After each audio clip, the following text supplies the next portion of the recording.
கேட்டா நான் எப்படி சொல்றேன்? எனக்கு அண்ணனுக்கு தான் சண்டை நடக்கத்த. அவன் தான் முன்னாடி பிறந்துட்டானே. அவன் ஒண்டி எங்க அம்மா அந்த பாலை குடிச்சான். பாலை குடிக்கிறான். நான் போனாக்கா என்னை எட்டி ஒதுக்கிறான். நான் என்ன சொன்னேன்? நம்ம 2 பேருக்குள்ள சண்டை வேணாம். 2 பேரும் ஒற்றுமை ஆயிடுவா. நீ முதல் அம்மாவோட பாலை குடி, அதுக்கப்புறம் நான் குடிக்கிறேன். இதெல்லாம் என்னங்க தப்பு இல்லையாடா? முதல் போய் எப்படி பாலை குடிக்கிறான்? எப்படி நெய்வேலி கரண்ட் வலிக்கிற மாதிரி வலிச்சுட்டு வந்துடுறோம். அதுக்கப்புறம் நான் போனா அங்க என்ன இருக்கும்? ஒண்ணு இருக்காது. நான் போய் சிப்பி பார்த்துட்டு சும்மா வந்து இல்லண்ணா உடனே பார்த்தேன். அம்மால நான் காலி பண்ணுவேன். உடனே எங்க போற நீ வந்தவாசி போற எதுக்கு போற? எதுக்கு போய் எலி மருந்து வாங்கியாந்த அந்த எலி மருந்து எதுக்கு அம்மால உனக்கு எனக்கு வச்சிடுறேன். நான் செத்துறேன். எலி மருந்த வாங்கியாந்த கிணத்துல போட்டு போயிடுச்சு. எங்க அம்மா நல்லா பார்த்து தூங்கிடுறாங்க. எங்க போய் வந்து ஏரி வேலைக்கு போய் வந்து உடம்பு டயர்டா பார்த்துக்கிறாங்க. உலகத்திலே ரொம்ப கஷ்டமான வேலை ஏரி வேலை மட்டும்தான். ஏரி வேலை தான் கஷ்டமான வேலை.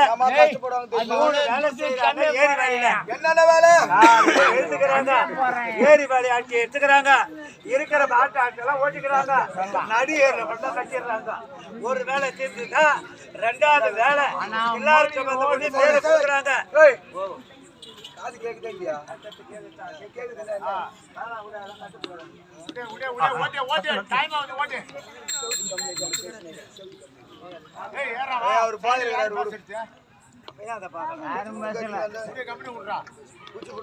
நம்ம என்ன பண்றோம்?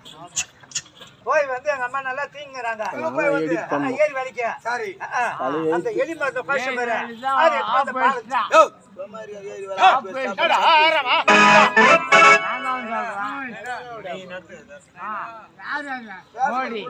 மோடி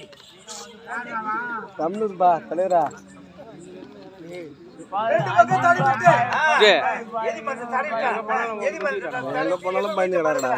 எங்க அண்ணன் செத்துட்டா யாமல வந்து எதிர் விட்டு தினமலை படுத்துக்கினேன். 1 மணி இருக்கும். என் கூட்டாண்ட கூச்சது கேக்குது. ஐயோ முறை கத்துறாங்க. சந்தோஷமா இருக்குமே. போச்சு. அண்ணன் செத்தானா அண்ணன் ஓஞ்சானா நம்மளுக்குதா அப்படின்னு செம்பா ஏந்து வர வீட்டாண்ட வந்து பார்த்தா அங்க செத்துது யாரு? எங்க அப்பா செத்து போய்க்கிறான். யாருக்கு வச்ச? எங்க அண்ணனுக்கு வச்ச. எங்க அண்ணன் 1 மணிக்கு மேல பால் குடிக்காத தூங்கிட்டு இருக்கிறான்.